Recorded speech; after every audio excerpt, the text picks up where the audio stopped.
ఆలస్యం చేయి. 20 మంది బస్సులో చచ్చిపోయారు, 20 మంది బస్సులో కాలిపోయారు. ఇంటికి వెళ్దాం అనుకున్నాను, ఆశతో ఎదురు చూశారు. కిటికీలోంచి తన చిన్న పిల్లలు కిటికీలోంచి అమ్మాయి ఇల్లు వచ్చేస్తుందా అని అడిగిన చిన్న బిడ్డలు సైతం రాత్రికి రాత్రే కాలిపోయారమ్మా. బట్టలు కాలిపోయారమ్మా. అమ్మా, ఆ స్థితి మనకు రానివ్వకుండా చేశాడు దేవుడు. ఆ చావు మన దాకా రానివ్వలేదు దేవుడు.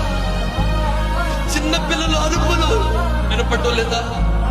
బిడ్డ రక్షణకి ఆలస్యం చేస్తున్న నువ్వు, ఆ చావు కేకలకి మనకి రక్షణలోకి నడిపిస్తున్నాయమ్మా. ఇంతవరకు రక్షణ తీసుకోలేదమ్మా. బలవంతపు రక్షణ వద్దు, నమ్ము. లేదు, నేను ఏసే లేకుండా నేను బతకలేనండి, ఏసే కృపను బట్టి బతుకుతున్నానండి, నేను ఖచ్చితంగా ఆయన ఒడిలో చేర్చబడతానండి, ఆయన దాకా నేను చేస్తానండి అన్న వాళ్ళు ఖచ్చితంగా సిద్ధపడిపోయి దేవుని రాకడ సమీపంలో ఉన్నారు.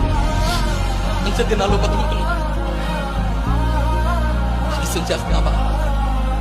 రేపు తీసుకుంటాను, ఎల్లుండి తీసుకుంటాను, రేపు నమ్ముతాను, ఏసైనా రేపు నమ్ముతాను, వాయిదాలేస్తున్నావేమో. వద్దట తల్లి, మన దేవుడు మంచోడు, మంచి దేవుడు నేను పిలుస్తున్నాడు, రా అంటున్నాడు.